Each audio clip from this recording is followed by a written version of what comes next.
लेखक उपसंहार देते हैं, यानी शार्ट में अपनी बात कुछ कहना चाहते हैं, जिसकी हेडिंग है केवल $7,000 में कॉलेज की शिक्षा। अब जब यह पुस्तक खत्म हो रही है और छपने जा रही है, मैं आपके साथ अपना एक अंतिम विचार बांटने जा रहा हूँ। इस पुस्तक को लिखने का खास कारण लोगों को यह सिखाना था कि किस तरह पैसे की समझ से ज़िंदगी की सामान्य समस्याओं को सुलझाया जा सकता है। वित्तीय प्रशिक्षण के बिना हम उन्हीं घिसे पिटे फार्मूलों के सहारे ज़िंदगी काट देते हैं, जैसे कड़ी मेहनत करो, बचाओ, उधार लो और बहुत ज़्यादा टैक्स चुकाओ। आज हमें ज़्यादा समझदारी की ज़रूरत है। मैं नीचे दी हुई कहानी को एक ऐसी आर्थिक समस्या के अंतिम उदाहरण के रूप में प्रस्तुत कर रहा हूँ, जिससे कई युवा परिवार आज जूझ रहे हैं। आप अपने बच्चों के लिए किस तरह अच्छी शिक्षा का इंतज़ाम कर सकते हैं और अपने खुद के रिटायरमेंट के लिए पैसा इकट्ठा कर सकते हैं। इसी लक्ष्य की प्राप्ति के लिए कड़ी मेहनत के बजाय वित्तीय बुद्धि का प्रयोग किस तरह किया जा सकता है, यह इसी का उदाहरण है। मेरा एक दोस्त एक दिन अपना दुखड़ा रो रहा था कि 4 बच्चों की कॉलेज की शिक्षा के लिए पैसों की बचत करना कितना कठिन था। वह हर महीने एक म्यूचुअल फंड में $300 जमा कर रहा था और अब तक उसने लगभग $12,000 जमा कर लिए थे।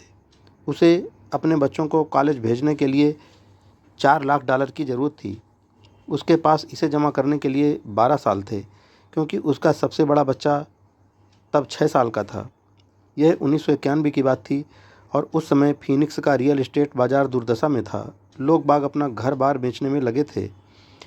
मैंने अपने इस सहपाठी को सुझाया कि उसके पास म्यूचुअल फंड में जो पैसा है, उसके कुछ हिस्से से वह एक घर खरीद ले। यह विचार उसे कुछ कुछ जम गया और हम इस संभावना पर विचार करने लगे। उसकी मुख्य चिंता यह थी कि एक और घर खरीदने के लिए उसके बैंक में क्रेडिट नहीं था और उसके पास इतना नकद नहीं था। मैंने उसे भरोसा दिलाया कि किसी प्रॉपर्टी को फाइनेंस करवाने के लिए बैंक के पास जाने के अलावा दूसरे रास्ते भी होते हैं। हमने 2 हफ्तों तक मकान खोजा, एक ऐसा घर जो हमारी सारी ज़रूरतों को पूरा करता हो। चुनने के लिए हमारे पास बहुत से घर थे, इसलिए हमें शॉपिंग में मज़ा भी बहुत आ रहा था। आखिरकार हमने एक अच्छे मोहल्ले में 3 बेडरूम और 2 बाथरूम वाला घर पसंद किया। मालिक उसी दिन घर बेचना चाहता था, क्योंकि वह और उसका परिवार कैलिफोर्निया के लिए जा रहे थे, जहां उसकी नौकरी उसका इंतज़ार कर रही थी। वह $1,02,000 चाहता था, परंतु हमने उसे $79,000 का ऑफ़र दिया। उसने तत्काल इसे मंजूर कर लिया। उस घर पर एक नॉन क्वालिफाइंग लोन था, जिसका मतलब यह था कि कोई बिना नौकरी वाला व्यक्ति भी उसे बैंकर के अनुमोदन के बिना खरीद सकता था।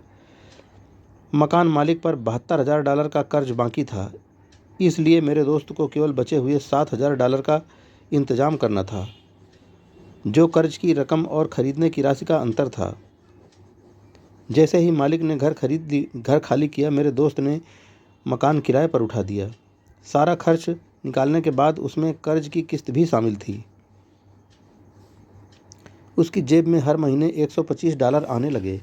उसकी योजना थी कि वह मकान को 12 साल तक अपने पास रखे और हर महीने मिलने वाले अतिरिक्त $125 का उपयोग करके जल्दी से जल्दी कर्ज उतार दे।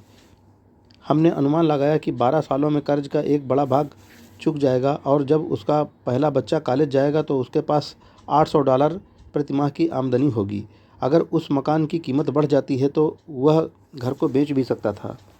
1994 में फीनिक्स में रियल एस्टेट मार्केट अचानक बदल गया और उसे उसी घर के लिए उसके किराएदार ने $1,56,000 का ऑफ़र दिया।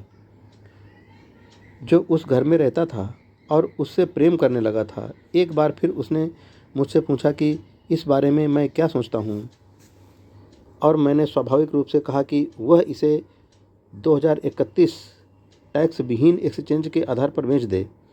अचानक ही उसके पास लगभग $80,000 अतिरिक्त आ गए। मैंने ऑस्टिन टेक्सास में अपने एक और दोस्त को फ़ोन किया, जिसने इस अतिरिक्त धन को एक मिनी स्टोरेज फैसिलिटी में लगा दिया। 3 महीने के भीतर उसे हर महीने लगभग $1,000 के चेक मिलने लगे। जिसे वह कॉलेज म्यूचुअल फंड में जमा करने लगा, जो अब बहुत तेज़ी से बढ़ रहा था। 1996 में मिनी वेयर हाउस बिक गया और उसे बिक्री के हिस्से के रूप में केवल $7,000 में कॉलेज की शिक्षा लगभग $3,30,000 का चेक मिला, जो उसने एक नए प्रोजेक्ट में लगा दिया, जिससे उसे हर महीने $3,000 से ज़्यादा आमदनी होने लगी, जो उसके कॉलेज म्यूचुअल फंड में जाने लगी। उसे अब पूरा विश्वास है कि उसका $4,00,000 का लक्ष्य आसानी से हासिल हो जाएगा और उसके लिए उसे केवल $7,000 और थोड़ी सी वित्तीय बुद्धि का इस्तेमाल करना पड़ा। उसके बच्चों को अब उतनी अच्छी शिक्षा मिल सकती है जो वे हासिल करना चाहते हैं, और वह अपनी मूल पूंजी का प्रयोग अपने रिटायरमेंट के लिए कर सकता है, जो अभी उसके सी कॉर्पोरेशन में निवेश की हुई है। इस सफल निवेश रणनीति के कारण अब वह जल्दी ही रिटायरमेंट ले सकता है। इस पुस्तक को पढ़ने के लिए धन्यवाद। मुझे आशा है कि इससे आपको कुछ समझ मिली होगी कि किस तरह पैसे की ताकत का इस्तेमाल किया जाए ताकि पैसा आपके लिए काम करे। आज हमें बचे रहने के लिए भी पैसे की समझ की ज़रूरत है। यह विचार कि पैसा बनाने के लिए पैसे की ज़रूरत होती है, वित्तीय रूप से नासमझ लोगों का विचार होता है। इसका यह मतलब नहीं है कि वे समझदार नहीं हैं। इसका मतलब केवल इतना है कि उन्होंने पैसा बनाने की कला अभी नहीं सीखी है। पैसा केवल एक विचार है। अगर आप ज़्यादा पैसा कमाना चाहते हैं तो केवल अपने विचारों को बदल लें। हर आत्मनिर्मित व्यक्ति ने छोटे पैमाने पर एक विचार से शुरुआत की थी और बाद में इसे बड़ा किया था। यही निवेश के बारे में भी लागू होता है। शुरू करने के लिए केवल कुछ डॉलर ही काफ़ी हैं और बाद में इनसे बड़ी रकम बनाई जा सकती है। मैं ऐसे बहुत से लोगों से मिलता हूँ जो ज़िंदगी भर किसी बड़े सौदे के पीछे भागते रहते हैं या बड़े सौदे के लिए बहुत सा पैसा जुटाते रहते हैं, परंतु मेरी नज़र में यह मूर्खतापूर्ण है। ज़्यादातर पैसे नासमझ निवेशकों को अपना बड़ा अंडा एक ही समझौते में लगाते हुए और इस कारण उन्हें तेज़ी से बर्बाद होते हुए देखा है। वे अच्छे काम करने वाले हो सकते हैं, वे अच्छे नागरिक हो सकते हैं, परंतु वे अच्छे निवेशक नहीं थे। पैसे के बारे में शिक्षा और बुद्धि महत्वपूर्ण है। जल्दी शुरुआत करें, कोई पुस्तक खरीदें, किसी सेमिनार में जाएं, अभ्यास करें, छोटी शुरुआत करें। मैंने 6 साल से भी कम समय में $5,000 को $10,00,000 की संपत्ति में बदला है, जिससे हर महीने $5,000 का कैश फ्लो आता है। परंतु मैंने यह बचपन से सीखा। मैं आपको सीखने के लिए इसलिए प्रोत्साहित करता हूँ क्योंकि यह इतना मुश्किल नहीं है। दरअसल एक बार आपको इसकी लत पड़ जाए तो आपके लिए आसान हो जाएगा। मैं समझता हूँ कि मैंने अपना संदेश बहुत स्पष्टता से पहुँचा दिया है।